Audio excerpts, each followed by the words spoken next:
Bonjour. Le thème que je souhaite aborder aujourd'hui est le thème du cadre et des règles de vie dans la famille. Voilà. Pourquoi aborder ce thème-là? Pourquoi parler des règles de vie dans la famille? Parce que c'est un thème qui revient quand même très, très régulièrement dans le cadre de mes consultations familiales. Euh, Pourquoi les règles sont si importantes?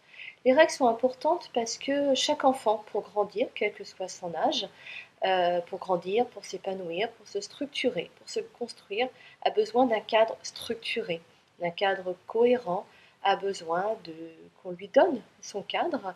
Il ne peut pas l'inventer tout seul. Et donc il est important que vous posiez toutes ces règles-là en famille.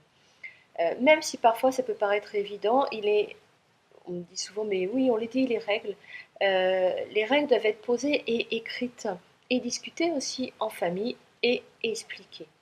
Donc des règles sont importantes pour que votre enfant se construise. Elles évoluent au fur et à mesure que votre enfant évolue. Et il est intéressant de les revoir chaque année. Parce que votre enfant aussi évolue et il a besoin aussi qu'on répète parfois les mêmes choses.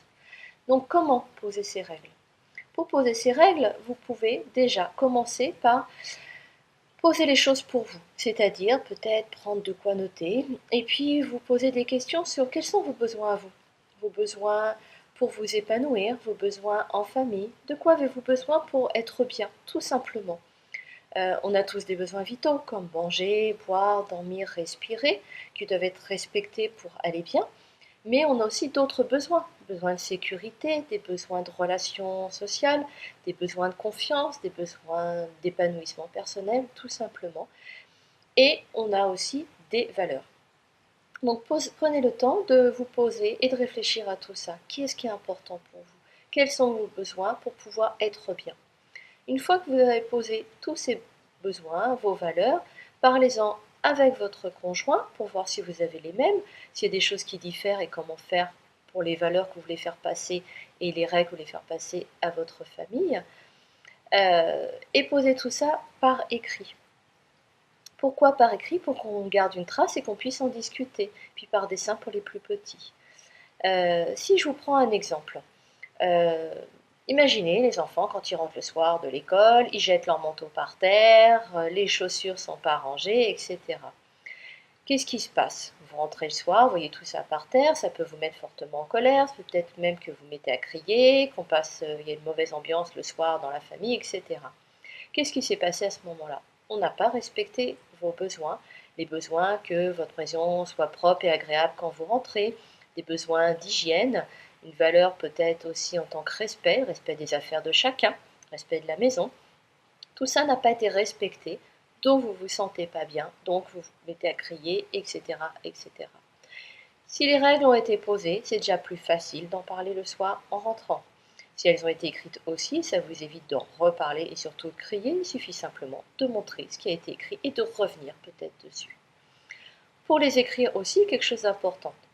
Une fois que vous avez tout bien donc discuté, que les choses ont été posées avec votre conjoint et que vous allez à un moment donné vous réunir tous ensemble pour poser ces règles et en discuter et surtout les expliquer, pensez à les écrire d'une manière claire, d'une manière cohérente. Pensez à ce que ces règles soient bien comprises de toute la famille, c'est important. Et puis surtout, utilisez un vocabulaire positif. Pourquoi? Imaginez, vous marquez ne pas jeter son manteau par terre, ne pas laisser traîner ses chaussures. Le cerveau de votre enfant, comme tout cerveau, va intégrer en premier jeter ses affaires, laisser traîner les chaussures. Ce que vous souhaitez, c'est pas ça. Donc, marquez bien, clairement, rangez le manteau, accrochez-le sur le porte-manteau, rangez vos chaussures. Et là, vous êtes sûr que votre enfant l'intégrera plus rapidement et surtout d'une meilleure manière. Voilà déjà des petites choses qui peuvent vous aider. Donc pour les petits, faites des dessins et puis faites-le d'une manière ludique avec eux, avec des petits icônes que vous trouverez par exemple sur Internet. Pour les plus grands, écrivez-les sur un carnet ou sur un tableau. Cela vous évitera déjà de répéter trop souvent la même chose. Vous verrez que les choses rentreront dans l'ordre progressivement. Alors avec tout ça, déjà, posez de bonnes bases et on viendra plus tard sur d'autres choses à partager sur la parentalité, les règles ou d'autres choses en famille.